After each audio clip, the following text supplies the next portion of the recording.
Yo, what's up? This is Rick over in the Loop, North County. I'm here with Victor Banuelos, Tommy Guns Reeves, and our special guest today is Mr. Rudy Bayon. How you doing, Rudy? Yeah, good. How about yourself? Yeppa.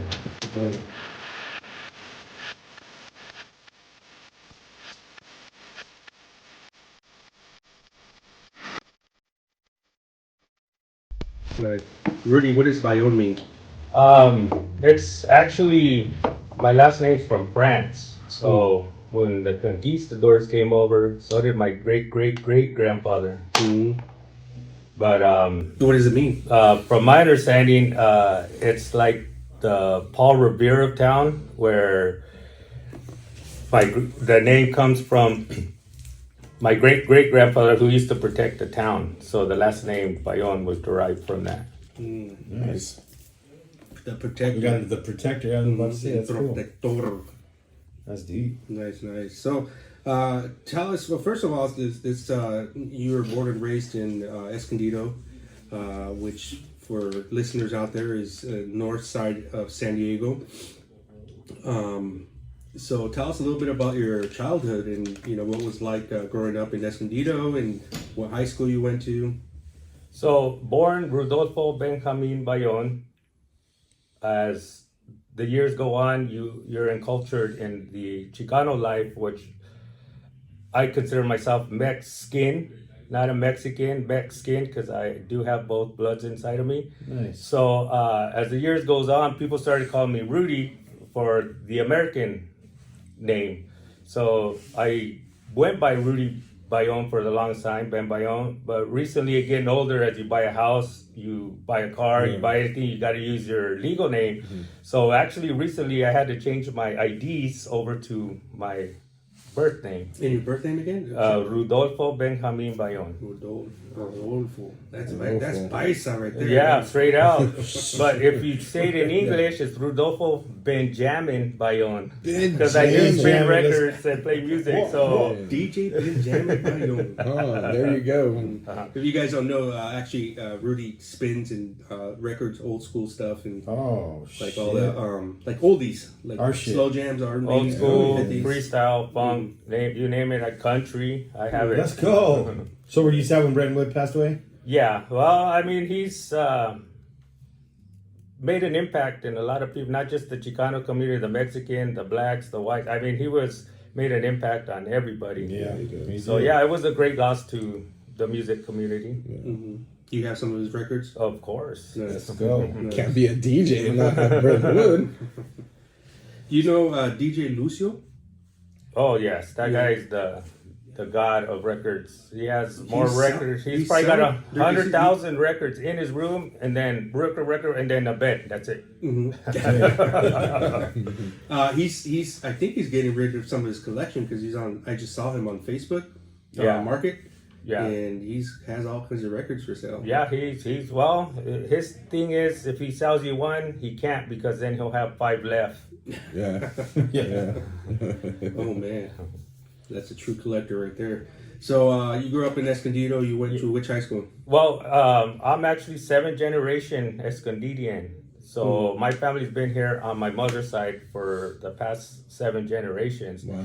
So they were here before Escondido became Escondido, because Escondido became a city in 1888. Mm-hmm.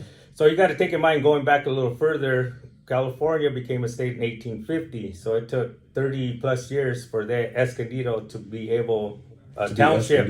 township. So being said, I grew up in Escondido all my life, born and raised. I went to Central School. Then I went to Grant when it was called Grant. I believe it's called Mission now. And then I went to Escondido High. Okay. Graduated from Escondido High, 1995. So I just told you my age. Everyone right now is going, still the oldest man ever. Yeah, you are. So as years went on, I had a little girl, beautiful little girl. She grew up on me, and I wanted something better for her. And so I went back to school in 2012 and got my bachelor's degree in Indigenous studies. And I think that's why I'm here. But I mean, I don't know everything, but I know enough, hopefully, to spread some educational knowledge throughout North County, San Marcos, Oceanside, Vista, Escondido, of course, and Valley Center. Amen to that. Nice. Nice, and you're obviously into cars. Yeah, absolutely. Mm-hmm. Yeah. What got you into cars? Well, my father was a mechanic for years, and so just being out there, spending quality time, which I see now. Before it was just like, oh, I don't want to be here, I want to go play, or my friends are having this, what have you. But it taught me a lot, and actually kept me out of the streets from the neighborhood. But other than that, yeah, some people have personal likes. To me, it's like a drug. Thank God I don't do drugs, but it's like a high for me. I don't know. I just love the feeling of figuring out something or building artwork. To me, when you build a car, it's artwork. So it just, I don't know. It's your craft. Yes, absolutely. Which I know you got a few cars. Yeah. What's your go-to right now? Well, probably by 40 Cadillac LaSalle. And well, I've been driving on both right now. Mi Abuelita's, it's which I was known for in town, is kind of on timeout, but it's still there. That one's your high school one. That Yeah. one's that everybody knows. That's actually memorabilia to my grandma. So my license plate say Mi Abuelita on it. Nice. A little 17-year-old driving around in a lowrider at high school. Oh, yeah. Come on. Yeah, primers, because I didn't primer. have the money now. So let's talk a little bit about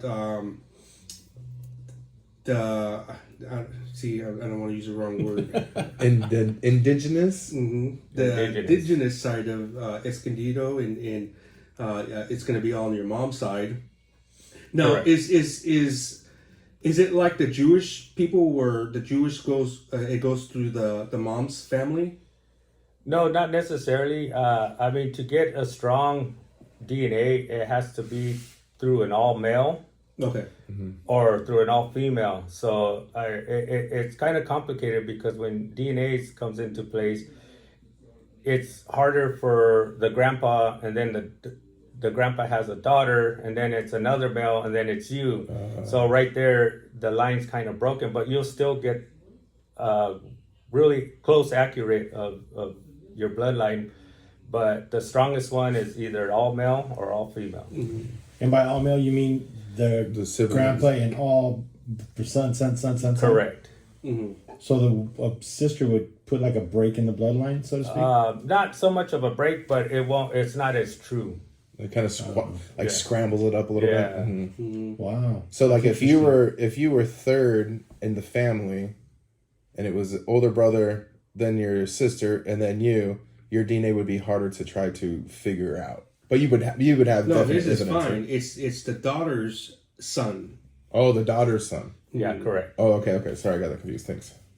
Yeah. Okay, I see what you're saying. That's all weird. It's weird even to understand the Jewish side, like, because they only go by the last name of the wife of the mom. Okay. You know, so they I got follow like fucking 4 last names, so I'm all jacked up. You ain't never gonna figure me out. So is you use your mom's last name too? Like No. That's that's funny, because my father, he was born in Michoacan, and recently, because of the Trump issues, back in the days, you didn't have, when you cross the border, it was always American born, Yep. and go ahead and go. So since Trump came in, it was kind of a scare, because I'm going to deport all Mexicans, and I'm like, you know what, he's not a criminal, he's not on society, he threat. Right. So, but anyways, we wanted to go ahead and go further with it, so we went down to Tijuana, where they have the history down there, and on his birth certificate, they do use their last name, and it's weird, because he's Rudolfo too, which I take his name, Bayon Garcia, so that was his mom's side, and that's on the birth certificate. He goes, yeah, that's how they do it down here. So long story, but yeah, that's the gist. We don't do that. So he was a mechanic growing up. did he work at a mechanic shop or for the city or? At one time, I think at a certain point, he had his own business, which I'm carrying it out right now. It's Rudy's Mobile. My numbers, no, I'm just kidding. Flash the plug And right here. so he started out, his story is kind of like mine, where he went to school in San Diego. That was the only automotive school back in the 70s. And his story goes as his starter went out, he didn't know how to do it, so he took it somewhere. He paid money, of course, and then he waited a day. Oh, come tomorrow. In 3 days, he wanted his car now. So he was like, you know what, I want to do this. So he tried it. He fell in love with it. So he ended up going to a school in Logan back in the day. One of the, I don't know the name of it, but it was one of the only automotive places that you can be taught how and get Hands-on training. correct. Now you have it here at Maricosa, Palomar College. Yeah. So it was easier for myself to do that. Yeah, you went to Palomar for mechanic stuff there too, right? Correct. Mm-hmm. Yeah. In Escondido High School, though, they have something on. Yeah, they had. Yes, yeah, they had a But really. they got a good one. nice right here at Palomar. They got a nice building, specifically for automotive. That's awesome. They got a diesel teacher and all that stuff. So Correct. Welding program, the whole it's 9 nice. yards. It's nice. They put some money into there. Good. So when we were talking to the mom, your dad. So what did your mom do? My dad actually worked hard enough to raise us. So my mother was a stay-at-home mom. That's And a job of its own. Yeah, well, absolutely. Mm-hmm. And as She soon was as we she grew was up, a home engineer. there you go. Domestic engineer. You're a domestic engineer. And as we grew up, she got bored, so she ended up going into retail. Okay. Oh, okay. So and then they're retired now, both of them. Mm. They're still in Escondido? Yeah, correct. Nice. All right, let's get into a little bit on the tribe and where basically you grew up in the area and the people from that area. So what was the name of that nation? So I'll just let you lead and you go for it. You go for it. School us. Tell us what North County is about. So growing up in Escondido, of course, we had border tribes around the neighborhood. So we'll start in the border, which is the Paipais, and they're actually Kumeyaay. That's the Kumeyaay Nation, and they reside all the way down to Ensenada. So it's crazy because I went to when I was working for the band of San Pascual, I went down to a meeting in Ensenada thinking, okay, and they looked Mexican to me. Like they were just like, okay, but they were actually indigenous individuals down south. So coming to the border, you have Saquon, you have Viejas, you come down to San Pascual. If I missed the Digueño tribe, my apologies. And then the outskirts of Valley Center, which we were pushed into the rust because we were known as the Battle of San Pascual, where Kearney brought his men, there was Kit Carson, and then there was the Harrington, the Peabody, John Peabody, who actually wrote down, documented. That's why we know a lot of what's going on in the Native American world. So, being said, as the years go on, there was certain battles that, of course, started at San Pascual, then moved through Palma. There was a massacre in Palma, and then it went up to the Temecula Valley, which the Luiseños had a big part. So in our area, North County, you have movement from the mountains when it was cold to the beach. And then when it got too hot, they moved back. So you have a lot of nomadic individuals of these tribes, Digueños, that were alive that would move. And that's why actually down the 78, right here at Tri-City. Well, let's go back at San Marcos High. You went to San Marcos High, right? So there was a situation one time where they found some bones, and we got a call. Everyone gets a call. This is the high school when they're the high digging school when they were remodeling. Redoing it. Yeah. This is the recent, so the new remodel. Yes. Okay. So in the back by the softball fields, they were digging. They found some bones. So each tribe has a repatriation committee, which meaning that when stuff is found, you get called, and believe it or not, you could have a full-blown construction, And as soon as they find some, they'll Shut it stop down. and they'll shut it down to see. And most of the time, to make a long story short, they want to let the bones rest. The Native American indigenous people want to just let them rest. So at this point, they can't do construction. So they go into litigation. They go and talk about, well, what can we do? So in back of the ball field there, you have a little area that they left alone. And they actually went around it. Oh, wow. But they continue to build, big fishy, little fish. But at the same time, they do respect the Native Americans around this area. So, being said, up right here by Tri-City, there's a place also next to the hospital, right off the freeway, where there's a bunch of seashells,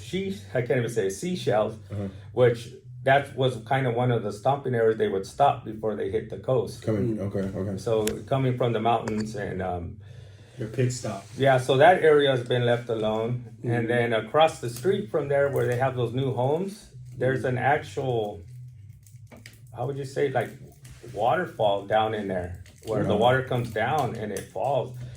And that was known as sacred fish that lived in there. So the natives would, of course, you got to drink water on your journey. Yeah.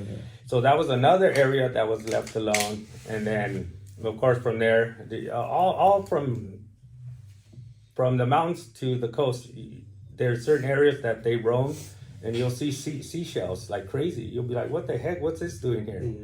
But of course, they made a homestead, and of course, you got to rest.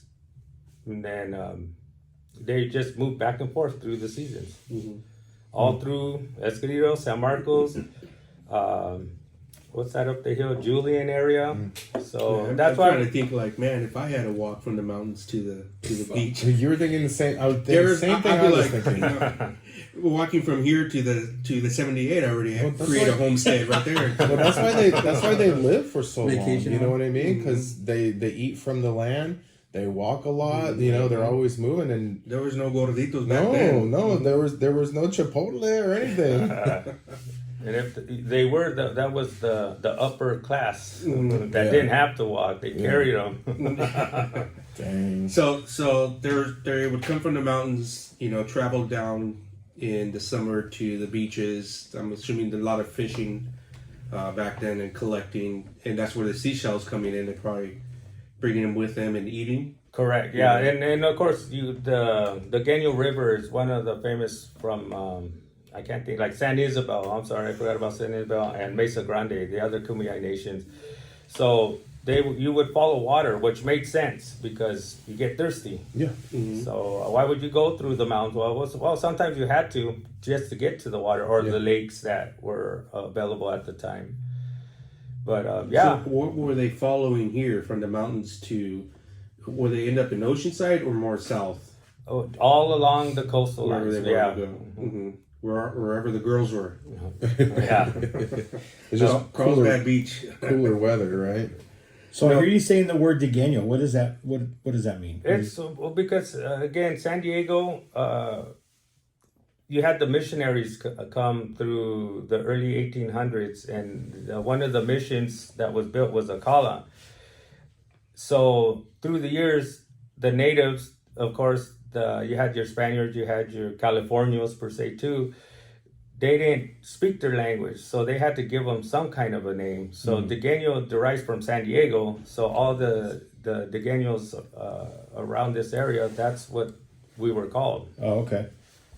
So you're. Oh well, no, you're not from here. No. No. He's a I'm a Dodgereño. He's from LA. That's Oh, here we go. I'm a Dodgereño. Sorry, my bad. Radiator Angel. Raider Ranger. Yes, all the above. So they traveled from the mountains to that. I mean, that's horses. Did they have horses? Not at this time, no. No. Yeah, horses were fairly new. What did the Spanish brought them? Yeah, I think Yes. the Spanish problem. Yeah. The Spanish brought them. What was and I don't know if you know this on that journey back and forth from the mountains to the beach. What were, besides what they found at the beach, was some of the main things that they would eat?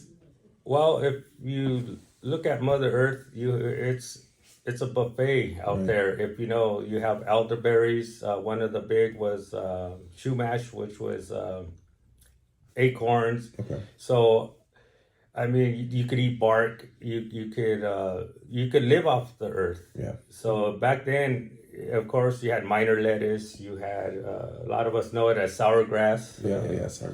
So there was the earth was fruitful back in the days because of no smog. You had clean air, Clean water. Well, as we absolutely. talk about this, all the listeners got to think of there was no 78 freeway back then. Yeah. There was a bunch of mountains. There was no Palomar College or hospitals. It was Yeah, and so you have certain areas like in Vista. There's a huge rock. It's called something rock. Indian rock, isn't it? Yeah, that's what it's called. Yeah, so that's a point where they would also meet and hang out, and that's also fenced around, and it's around a community of homes. Yeah, it's right smack in the middle of Yeah. downtown this stuff. Or not downtown, but I like to call it the hood. Kumeyaay. Did I say it right? Kumeyaay. Kumeyaay. Kumeyaay. Kumeyaay. There you go. Yeah, that's good. That's good. It's just a point of reference. So tell me a little bit more into depth growing up around the reservation and the people and What difference? what we don't know what it's being So raised like. again, the term Indian is to my ears is someone who has a dot. So that's why I used Indigenous or Native American. I say per se because it's a. That is true.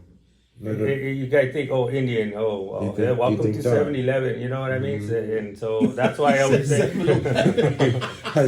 What the? Yeah, it's so hard to not use that word Indian. Correct. And I've been corrected before, Native American, but it's so hard because I use just like the word retard. My generation is like, Yeah. we call everybody.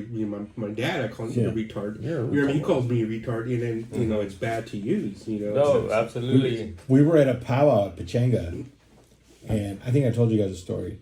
And my daughter's friend was there. And my wife's like, "Hey, there's your Indian friend." I was like, hey, "Shut the hell up!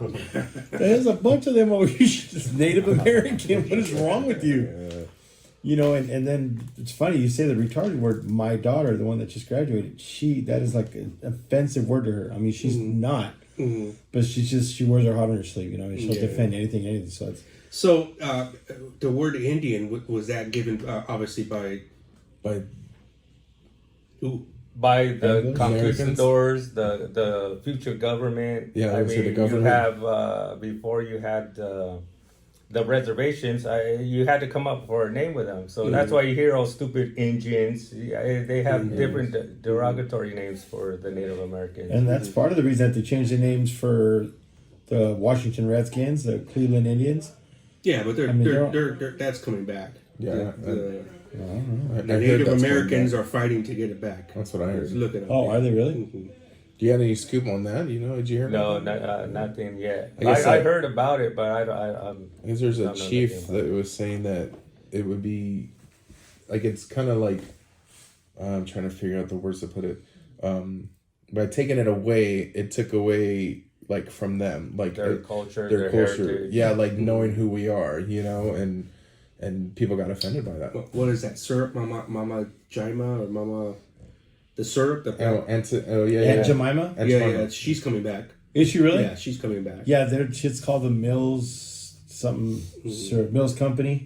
Yeah. So they're bringing colored people back to the food. Very cool. Yeah, it's funny. That all was left was all the white people. You notice Tapatio not get taken off the shelf. Motherfuckers with Tapatios. It's funny you bring that up because I just watched a new special of Fluffy, the comedian. Oh, yeah. And he was talking about how he bought some food. I'm not going to ruin it, but part of it, because what we're talking about, he bought some food for some homeless people. So he goes out there and says, there's some homeless people. And the lady from McDonald's comes up. Oh, I just heard what you said. That's not right. You shouldn't talk to him. He goes, oh, well, what do you want me to call them? Like, how else? He goes, oh, they're considered unhoused. Oh, yeah. So homeless is a derogatory term now, I guess. And I was just thinking about don't that. say people, they're humans. Yeah. They're humans. Oh They're man. so sensitive. So how was it like? You know, I know what it's like growing up in the Chicano culture and in that crowd. I know you got to be proud of being Native American and growing up around, because I know you have both sides. You know, you grew up in the Chicano culture too, but you know, being around and being proud of your history. So I know you have friends there and people you grew up with. So it's funny because we're gonna go back to the derogatory statement where one of my friends, because I grew up in Escondido, I only lived in the res for maybe 5 to 6 years. Mm-hmm. So one of my friends was like, "Oh yeah, I'm a sidewalk Indian," and I was like, "Oh, sidewalk?" Because we have sidewalks out here. So I was like, "Up there, it's all dirt." The residents. So I was like, I had to think about that for a minute, and it kind of makes sense because what happens through the years is when the reservations were formed, some of the people stayed. Yeah. My great grandfather, Marcus Alto, left for better life for his kids, so he came out to work, and he ended up working at Sunkist, which back in the 1800s, early 1900s, it was a farming. It was either in the farming produce, which oranges was real popular around here. So Escondido was known to have orange groves spread out. So Sunkist was actually here for a lot of years, and my great grandfather ended up working there for many years.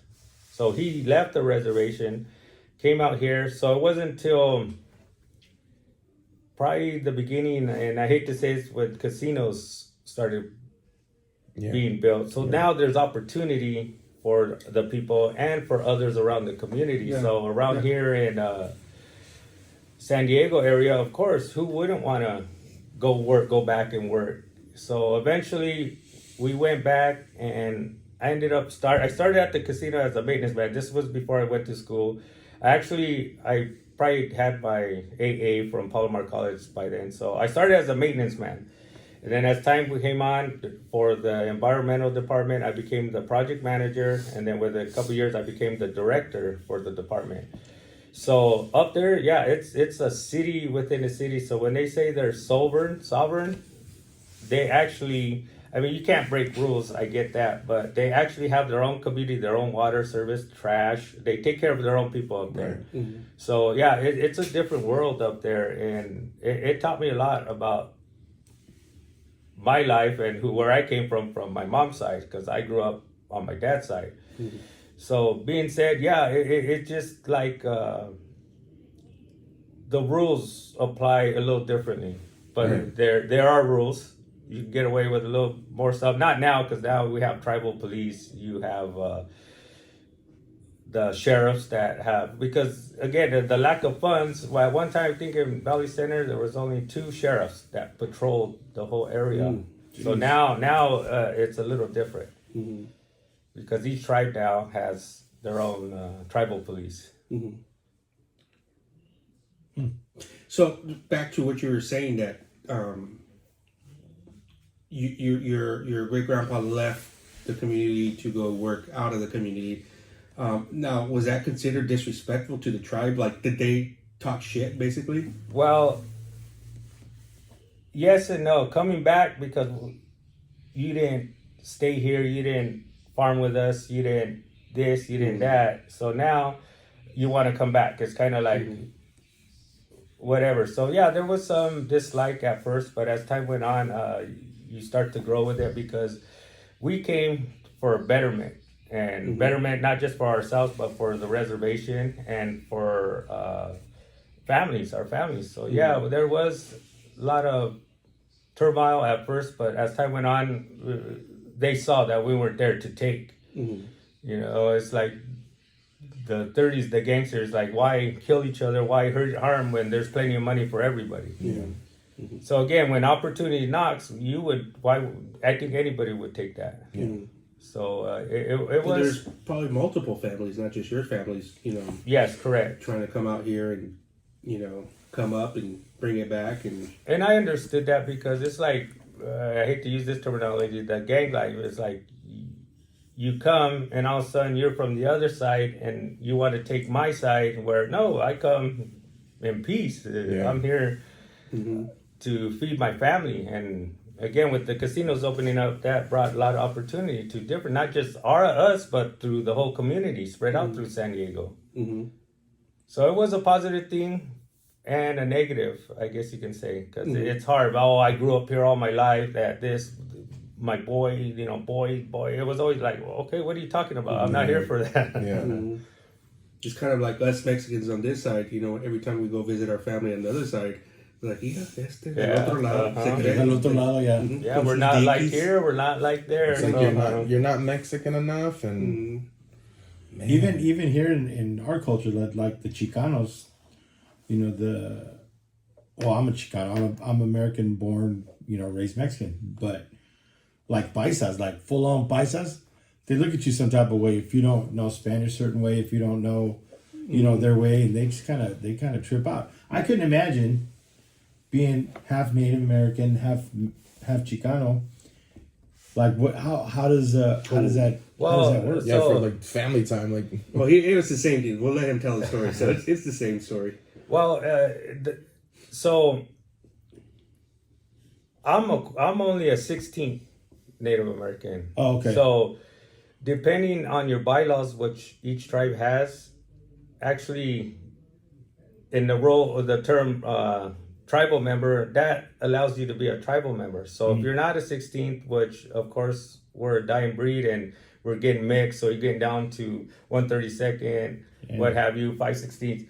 So just because you're not enrolled doesn't mean you're not Native. So it's a lot of it. It's how you grew up, how you're in culture, how you feel, and so it is particular when you say, because some of the tribal people up there are full-blown long hair, and they're more Mexican than I am. And but I get it, because that's how they grew up. That's how they were raised, and they're proud of their culture. They're proud of their people, which they should be. Right. And so the history goes to show that just because I'm not full-blown or not half doesn't mean I'm not Native. Right. So it's something that I think a lot of these hardcore need to understand, that we all come from one place, and we stand together. And as you get older, you realize that you want to help, you want to be part of it, but you can't be part of it when they're chasing you down the street, or when you're not welcome, or you haven't been here, I've never seen you before. Right.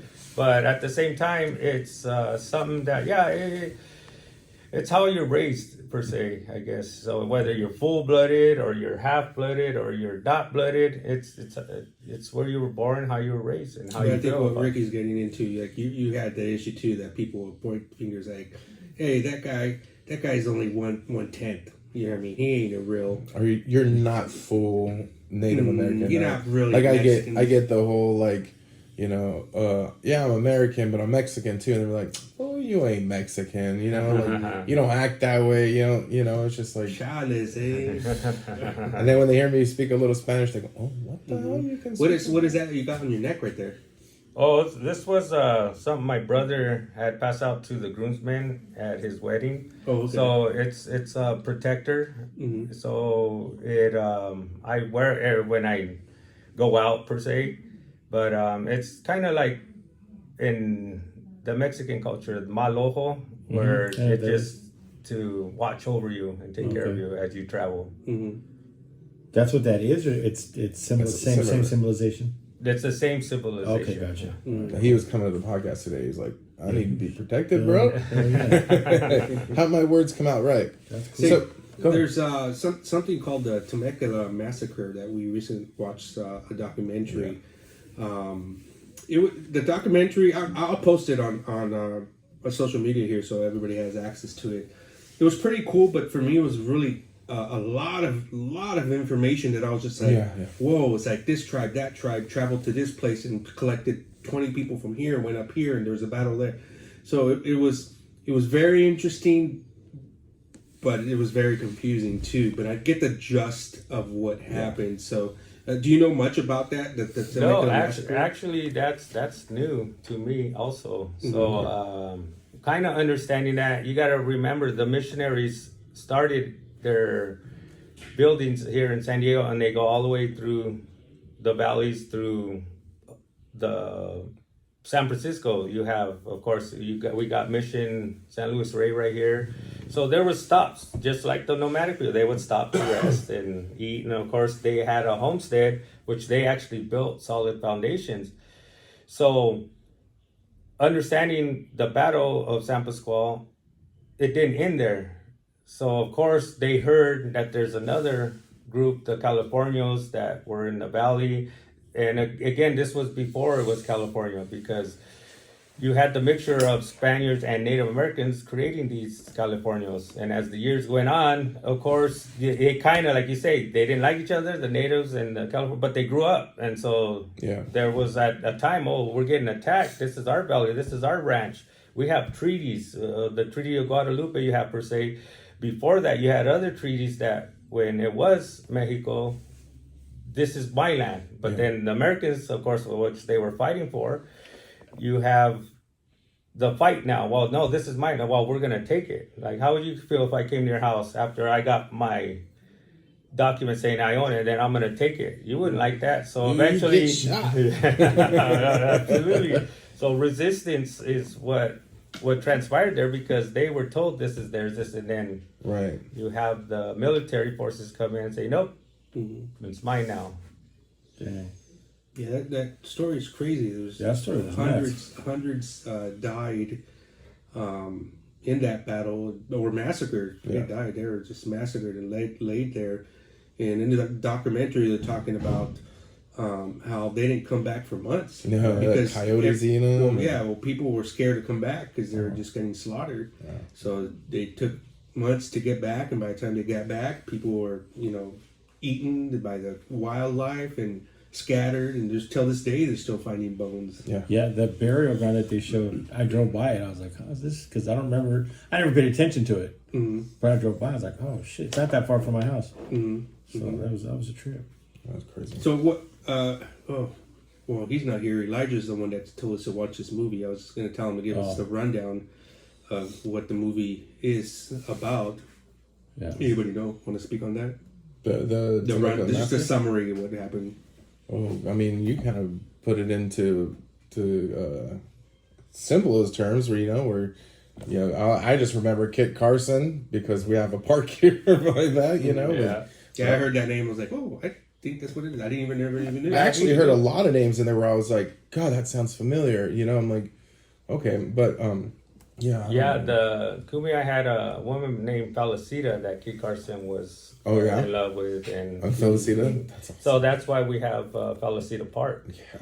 So if you go through the park, you'll see rocks with holes where they used to smash the acorns. So they lived all through that area also, until they were pushed into the rocks, which now they're in the Valley Center, San Pascual Valley, from the San Pascual Valley to Valley Center. What else could you tell us a little bit? I got something here. So this guy here, he's getting married soon. So maybe kind of like, I've always wanted to know like how Native Americans would go through a ceremony like that. Get her for pregnant? marriage. Just get her pregnant?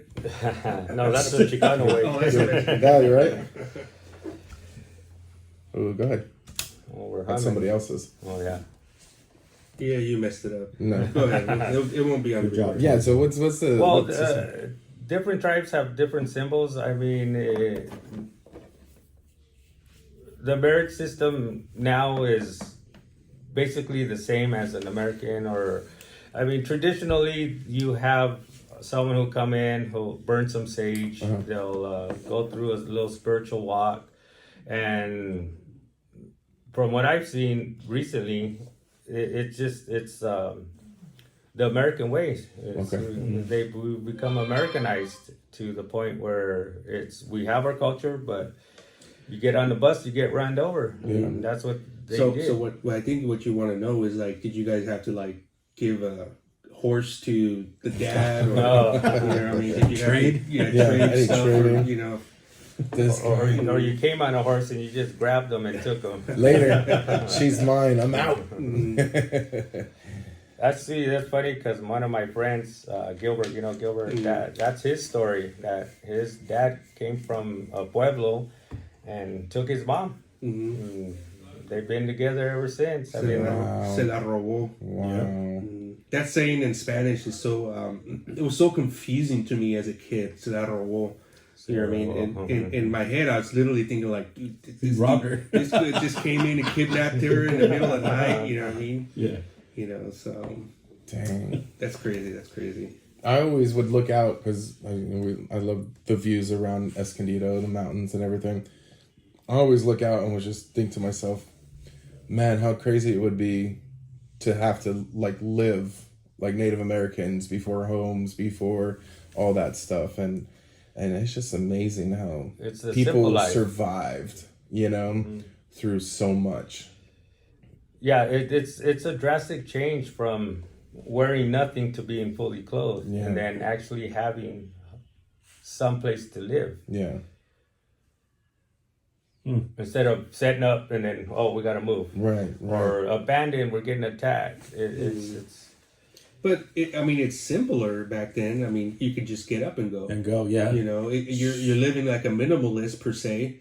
You know what I mean? You just got to get breakfast, lunch, and dinner. And you no don't- one can bother you. This No one can fool- You don't have a It's water simple. bill. You know, you don't have cell phone bills. You don't have money, guys. Period. Yeah. It's funny because there's a movie, I don't know, it's a 70s movie. It's called The Gods Must Be Crazy. Oh yeah, I You see that. seen that? Where it was a simple Coke bottle that separated the tribe because it brought greed, it brought hate, it brought selfishness. It's an old school movie. It's kind of educational if you think about it, but it makes you realize what a certain object can create when you're lost in the woods or lost your own tribe or never seen it. Like imagine seeing a horse for the first time. Yeah. Like what the hell is that? I'd be scared as hell. Religion. How do you guys go about like with your faith and stuff? A lot of it is through not one God, multiple gods, and you have per se like your air god, which you have your mighty gods, you have water gods, you have multiple gods, and one of the thing that tobacco does is, and it's kind of interesting. I don't smoke, personal reason or what have you. And I always saw when I was little why tobacco, they would always let it go up. And when they saw eagles or they saw certain animals, and it's because the smoke goes up, so it reaches higher. So to them, to the Native Americans, it creates a connection of a spiritual level to where it's reaching the God. It's almost like a phone line. Yes, absolutely. Okay, that's cool. So then a lot of gods of like the elements, just pray for water, for food, for Absolutely. Now, how is that nowadays? I mean, I know they traditionally do powwows and all that stuff, but are there like really strong believers, or is it just usually the medicine men or the elders that have that certain title are the ones that bless. So they'll bless the food, they'll bless the land, they bless the individuals. So yeah, it's not anybody can do it. It's got to be someone who has that connection, that spirituality per se, the holistic view. And then do you guys do any like of course like the movies, right? Like the holistic stuff and So a good movie. I don't know if you guys seen it or even heard of it. It's called "Bury My Heart at Wounded Knee." Bury My Heart at Wounded Knee. Correct. Okay. And that's the beginning of President Polk gathering the natives and trying to create equalization with them to put them on a reservation because there was resistance back in the late 1800s. Okay. Because again, remember, California became a state 1850. In I believe it was 1840s where the California Act came into place. So now you have these individuals living off the land, and now you want to put them in a certain area, which no, this is our land. Right. So they're trying to give them money per acre, 5 cents per acre, but then you have Sitting Bull, you have White Cloud, and all them staying there saying, "What are we gonna do with this? We don't need money. We want the land." Yeah. So it's actually a really good educational movie where it goes through certain battles that they have, and this is of course with the Midwest area and stuff, Yeah. but it leads into, of course, us Yeah. in California. So that's actually a really good movie. Bury My Heart at Wounded Knee. I'm gonna watch that. I wrote Okay. that down. It's 3.5 hours, so Oh man. make Get sure your- you get have your coffee. yeah. Get your coffee. Yeah, you got to send that to us on the Yeah. on the thing. Any crazy stories that you know that's Ooh, not yeah. really played out in the media or stuff? Any Yeah, Mike. any scalping? That's what you wanted to ask. No. Any haunted teepees out there? Let's see. Oh, what is that black guy that You mean African American? yeah, Nate Harrison. Nate Harrison, the Yeah. one that was just He was a runaway slave that came from the I think Midwest. Louisiana. Yeah, Louisiana, Yeah. actually Louisiana, and he lived in the mountains in Palmas in the late 1800s. Mm-hmm. So he actually became So he was a slave, became free, came down to California, ended up in Palma. in the backside of Palomar Mountain. So you know, you go through the roads in Palma, the oranges, and it goes up, and Yeah. it actually takes you Yeah. to Palomar. So he lived in that area for many of years, and he also created a system to make money. So he would do tours. He did cattle ranch and what have you in the area, but nobody had per se seen a black African American. Yeah, totally. And so In the mountains. he would have individuals come up to visit to see how African Americans live, which he lived just like anybody else. So he created a system where people were paying and bringing them pies, bringing them forks. So it's how would you say, he worked the system in a sense. So he lived off the people. You would have caravans come up and they would take him up and he'd sit there, tell stories. There's a black guy. What do you mean a black guy? There's a dark skinned guy you gotta go see. Yeah. Like those circuses that would have like different, double people with two heads and stuff like that. So he created his own. The bearded lady. Yeah, he created his own, huh? Yes, That's That's crazy. cool. His name was Nate. Nate Harrison. Nate. Nate And he Harrison. was a homesteader. That's what they were saying. Correct. So he created everything out. It's crazy because our instructor at Cal State San Marcos, he was known as Nigger Nate. Mm-hmm. So, And everybody went, but back then it wasn't a derogatory term. So being a Negro, nigger, what have you, and everyone's like, "Oh my God, what did he just say?" Yeah. But if you go through the Harrington notes, John Peabody. So let's back up a little bit. And down at the San Pasqual Valley at the museum they have down there, they have a whole collection of some of his stuff he had in the house, down to the nails. They have like from his building and stuff. So these are black nails. yeah.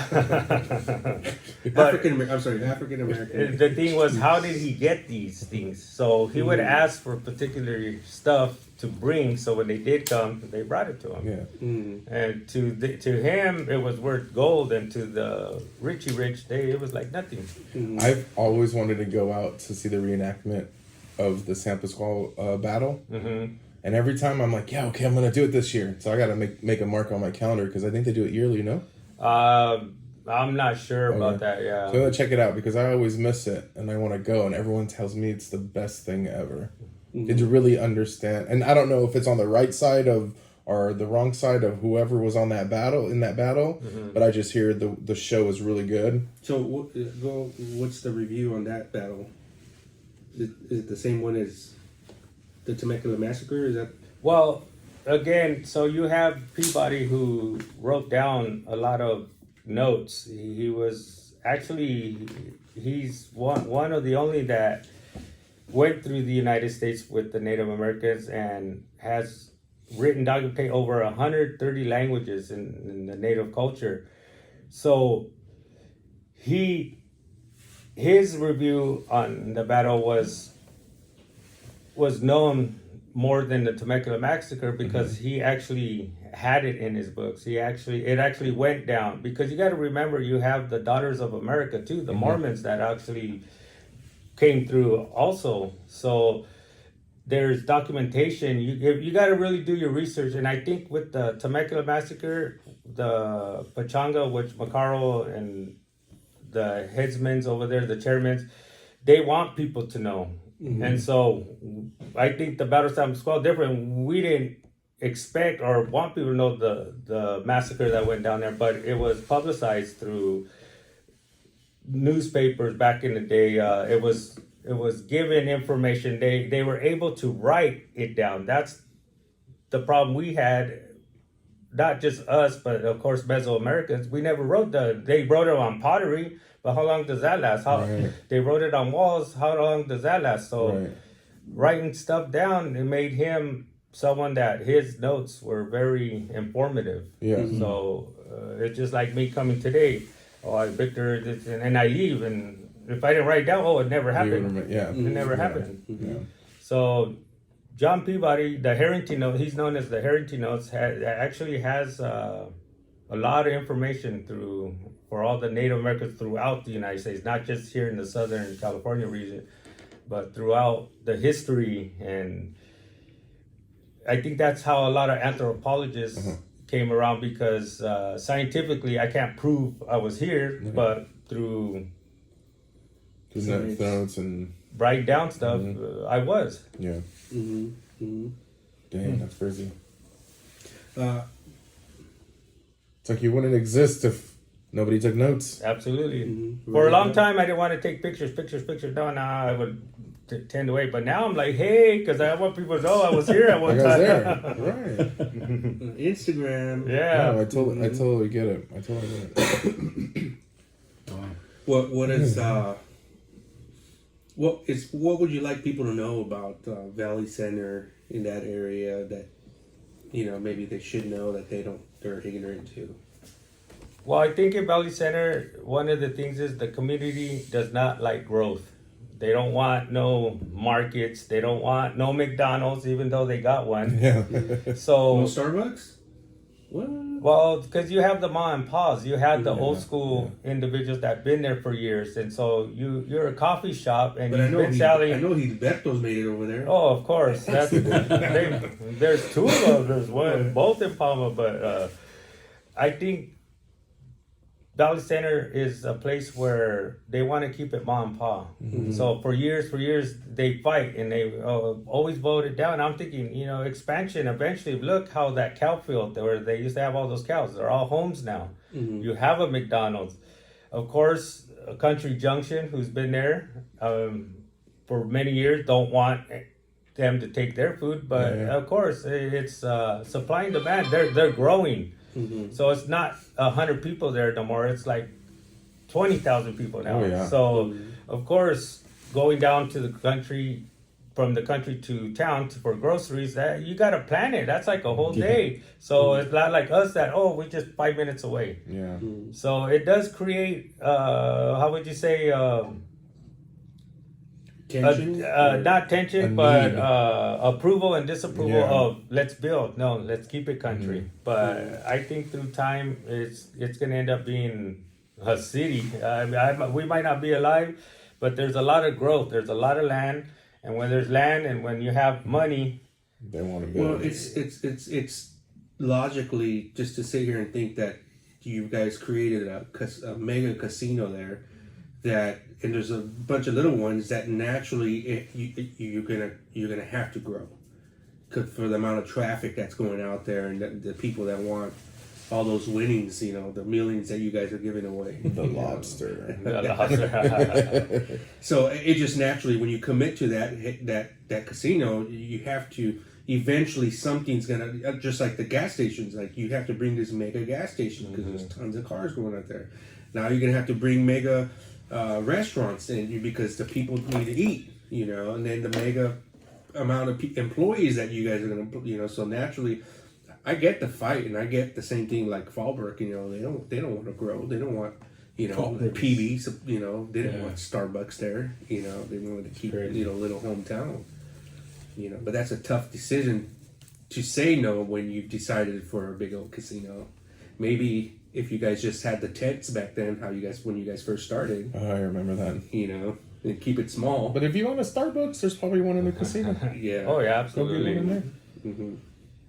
You want a smash burger? The casino. Mm-hmm. No, I like it. The Valley Center, like at the mom and pop spots. I love it. Like we go to Fat Ivers there. Mm-hmm. I love Fat Ivers and little restaurants around there. My kid played rugby over there at the high school or middle school, I think that is. Or no, sorry, elementary.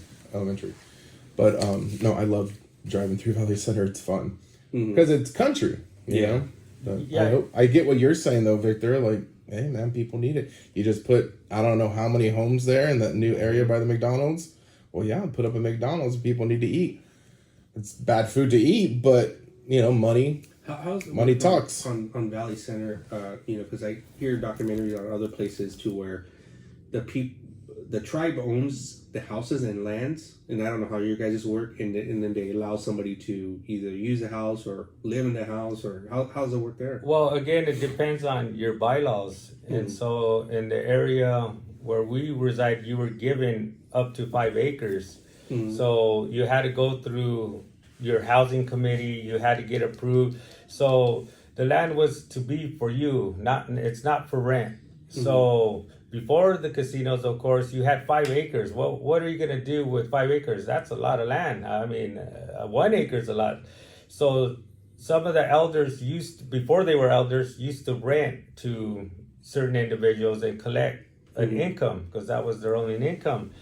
But in order to reside on the reservation, it has to be a federal land. Okay. So a lot of times, like the gas station that went up, that was probably talked about back in 2005. So in order for Native Americans to build, it has to be federal land. So you send it through the Indian Affairs to approve that land. So it's just not, we can go build here. Right. Yeah, you can go. There's just a lot of paperwork. And build something, but then you're going to spend a lot more money. Yeah. So once your land is into trust, in our bylaws, the Constitution, then you're able to get away with certain things. So you don't have to really abide by a lot of the city or country ordinances. Yeah. Yes, absolutely.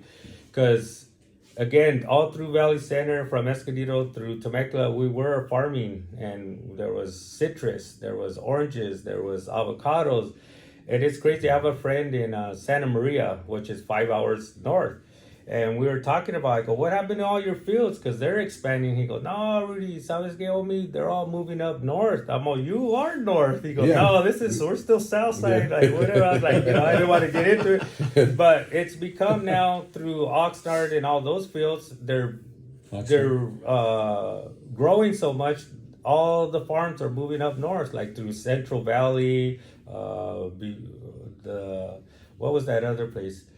I just went through it not too long ago. But yeah, they're moving north because they're starting to grow too. Mm-hmm. So the more people, the more expansion you're going to have.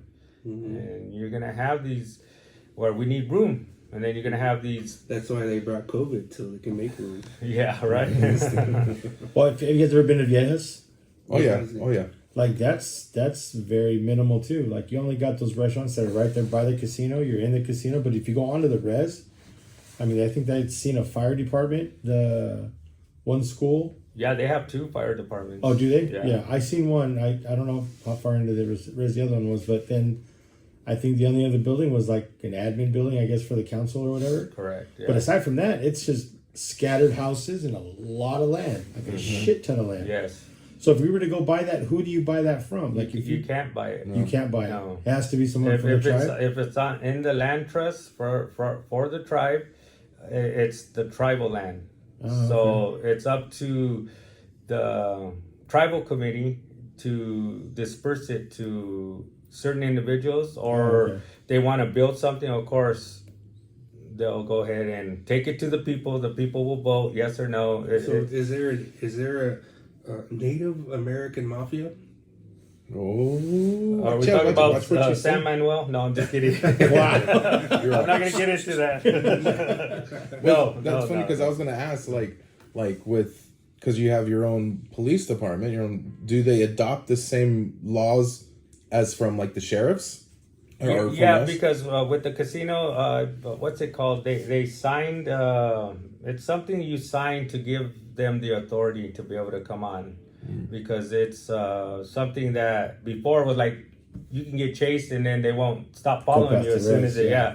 Those are the good old days. Yeah, right. Yeah. You knew right where to go. But You weren't even a Native American. You just pretended. You just gotta get that one. You just gotta get that one Native American homie. That's it. Let's go. You're driving. Yeah, because I remember back in the day we used to be like, yeah, don't go on the res because you get pulled over, they're gonna mess with you, and like the police and TJ, you know what I mean? Like, and I'm like, nah, come on, they got rules too. Well, the individuals, like I say, they do take care of their own people, so Yeah. they want to know who you are, what your business is here. Totally. What happened to me once? We were going to a party down in Valley Center back when there was only a two-way road. Mm-hmm. One way there, one way back. And middle of the night, in the middle of the mountains, all of a sudden there's two cars parked like this, like side by side, shit. and they just made everybody slow down and kind of just peeked inside. And me, I was like, oh my gosh, me van a matar. Yeah. And they let us What did you through, say earlier? Robar? What? Robar? pulling my wallet out already. So tribal police, are they under federal jurisdiction? Like they follow federal laws? Correct, yeah. Mm-hmm. So did they what is it called, disperse or transfer any of you guys down to like Utah or anything, like other reservations? Did they move people from these tribes to other areas? No. No, everybody's just stayed Stay on there. your own. If you left, you left on your own. Okay. Damn. So if you're in Denver, you're at the wrong tribe Yeah. or the Four Corners. Can you come back anytime? Of course. Okay. Cool. Again, it's up to your constitution because each tribe has different constitutions, and so there's some, and I won't get into much of this about the per capita given out. Some tribes you have to. Okay, good example is Saquon. From what I've heard, at 18 you're dispersed, but they want you to go to school and educate, so they hold the money till you're 25. Oh, And which I've heard, I'm not sure it's true. Some tribes, if you're a member, you just get it. There's some tribes where you have to live on the reservation to get it. So it depends on your constitution and what it says is how that works. yeah. Because, again, not to say, right now, what would you do with $1 billion? Yeah. Move to Colombia? No, I'm just kidding. I get fucking season tickets to the Raiders and the Dodgers. That's what Oh it is. man, I would buy those. Buy those teams. No, I would buy those teams and take them down. Shots fired. Not for sale. Busted. But like, if I lost my train of thought. Okay, so the per capita, so the money that's coming in on the tribe side. If I wanted to marry into Native American, Orale, look at what this. tribe do I want to marry into in the United States? Pachanga. San Manuel. Salmon. San Manuel. The reason being is because around here we have tribes, open space. What San Manuel did is they are the city. They own the city. Not own per se, but they rent all the buildings. So if you go to Carl's Jr., they're paying rent. Who are they paying rent to? San Manuel. If you go to Starbucks, who are they paying? And that's what some people want to do on Valley Center. Then Correct. That's That's the ultimate goal is to On the city. invest, of course, to make more money. Yeah. And I think San Manuel, of course, they've been around a long time. They've been so. but Where I don't know where San Manuel is. San Bernardino. Oh, It's right off the 210 or the Oh, man. 30. And up So they have a big It's the casino. foot- I was gonna say they got a casino. Yeah. Huge casino. Compared to Valley Center, size wise. Yeah, it's been a minute since I've been there, but It's actually not even San Manuel no more. It's called Yamava. yeah. Oh, I've heard of To that. Yamava Casino. There you go. Hey, what happened? What's their story over there? Where your brother works, that casino? Because I know it was one name. They had a contract, and somehow that. You know more of that story. So in Hamul, Hamul. I forgot there's another Indigenous, Kumeyaay. The acreage of that tribe is only about 5 acres. Dang. Whoa. So it's really small. And a lot of that, where the casino is, you have a cemetery. Every tribe has their own cemetery. So again, this is kind of like Valley Center when it was called Hamul Casino at the time. I think it's Hollywood Casino now, or is it back to? So what happened was the investors want to invest, of course. That's on the road to Tecate, so I would go no casino in Hamul, no. So the community didn't want it there. So as the time went, I believe also there's about 50 members. That's it. It's like a dying big old tribe. vicinity, 50 members. Dang. So as it got built, my brother, he worked as a commissioner at Valley View for a long time. So opportunity knocks, opportunity with growth. So he ended up moving down to Hamul. And so that casino, of course, like anything, if you're on federal land, you can't really stop it. It does take time like anything, but eventually it either goes up or it comes down. Yeah. So when stuff like that's built on the res, where does that money go? Just to the community? Does it get dispersed to the tribe? It depends. It depends on how your council handles it. So a lot of it, of course, tribal members, they want, give me the money. Why? I'm just throwing numbers. You have 500, you give me 100, everyone 100, there's 200 left. Where does that go? Of course, you need it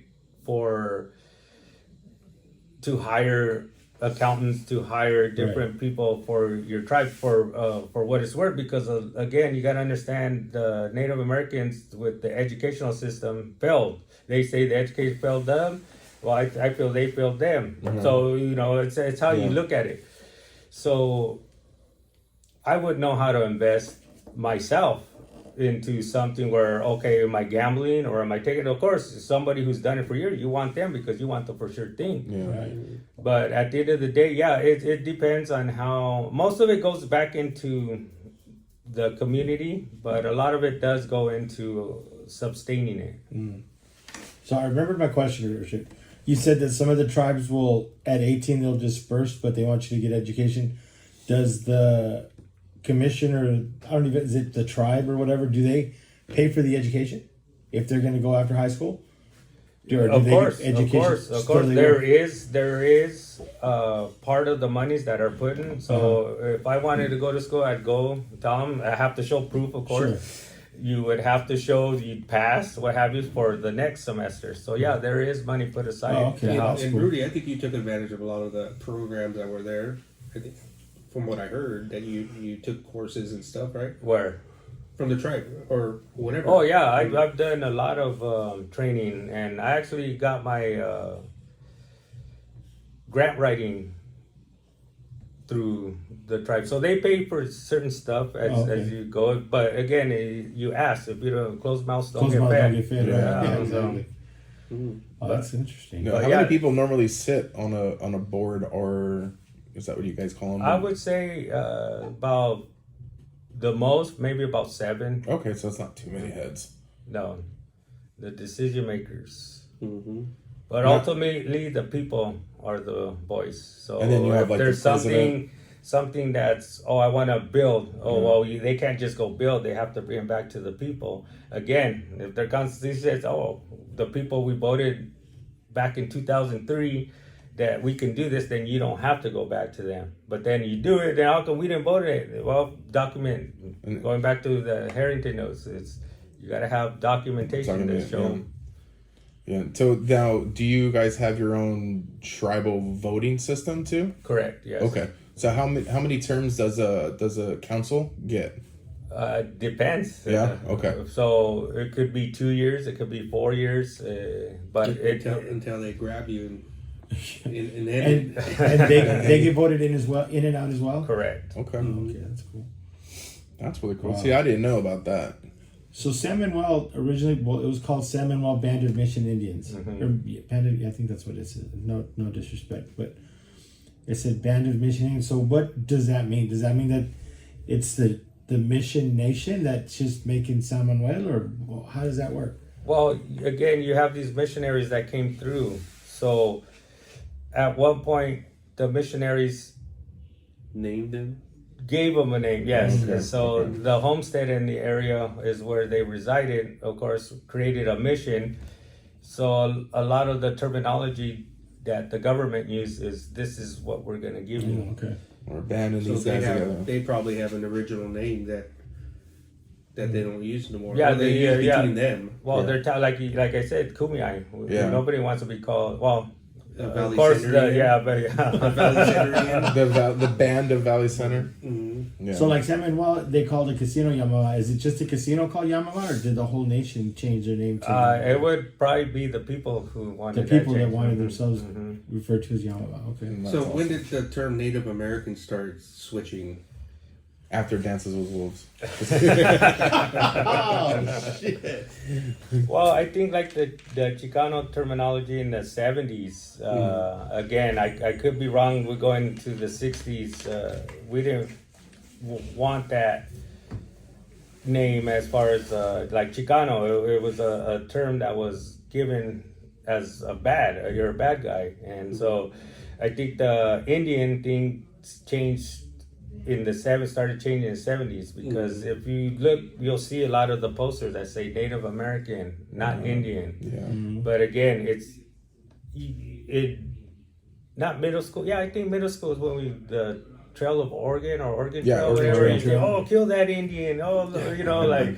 So I don't think. Again, the terminology now, like you say, you can't say certain things. Yeah. So I think now the culture has a proud censorship in being able to say I'm Native American. Yeah. Right. I'm indigenous. Indigenous.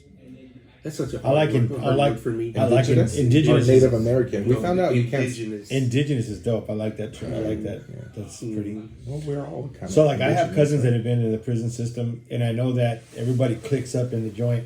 Oh. You have your white people, you have your Southern Mexicans, Northern Mexicans, Or African Americans. and I know African American, Americans. we say it's they fall under others. Yeah, others. Yeah, like some Native Americans, Pacific Islanders, they're all others. But I've seen instances where my brother's like, oh, there's a bunch of he was calling them Indians because he's an asshole, but a lot of Indians over here kicking in with the homies and whoop de whoop de whoop.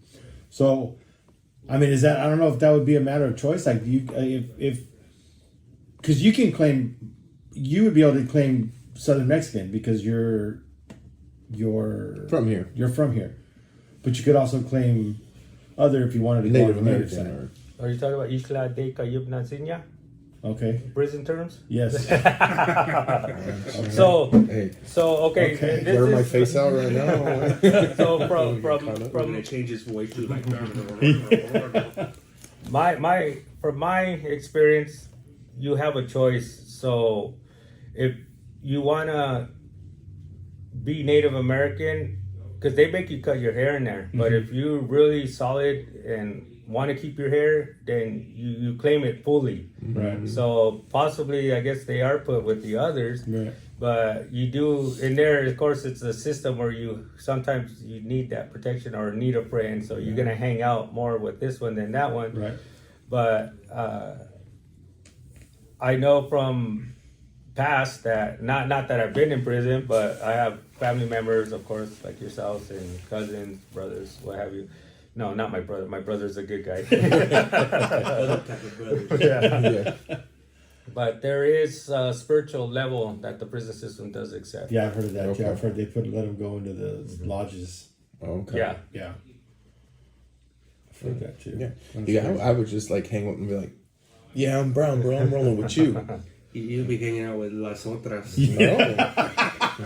No, it's funny they say I'm not gonna say no names, but I had a friend that went to right here in Vista just for some stupid stuff. So he's sitting there and the homie walks up and says, "What are you, Southsider, Norteño, fucking what?" And he's like, I don't know. He's like, "Put him with the paisas." That's always That's it's funny. always a go-to. Oh man. Oh yeah. Well, this is a great session that we had. That was here. awesome. Any questions that you guys might have for him, place a comment in the comments below. Let us know, and maybe you can reach out to him that way. But this is Mr. Rudy Bayon from Escondido, and what's the tribe name? Kumeyaay. Kumeyaay. It's a Kumeyaay Nation. Kumeyaay yeah. Nation. So it's Nation. like I say, for the Pai you have from Ensenada, you got Viejas, Saguan, you got Hamul, you got if I forget, my mind's going blank, but we get into the Liceños and the Cupeños and the Cahuillas, so that's more of the southern district. And then It's the Kumeyaay then you have Mafia. San Juan I Capistrano. like that better. Kumeyaay Mafia. Mafia. The KM. Cam. You guys have a logo there, Valley Center? Yeah, each tribe has logos. Yeah, so Now, is it traditional, like something tattooed, like were you guys like face tattoos or to identify yourself, or feathers or colors or? a lot of times from the past, like for San Pascual, it'd be SPR, San Pascual Res. So that No, would. but I'm talking way old school. Oh, well, that's Like how they identify you. It's chiseled in a rock somewhere, bro. yeah, that's right. Yeah. Well, anyways, any questions? Let us know, guys. We appreciate. Thank you, Rudy, for. Thank you, Yeah, Rudy. Thank you for your time, as And again, you know, educational is power. And if I said something wrong, comment and say, "Hey, this is how it went." Because you know, I would like to be enlightened myself because I don't know anything, but I know enough to know who I am and where I came from. Amen. Real quick, let me give a shout out to Centric Auto Repair for putting this all together for us. We thank them so much. Come see them. They are in San Marcos on South Rancho Santa Fe. Check them out. Thank you guys. Thanks, Luke. Thank you.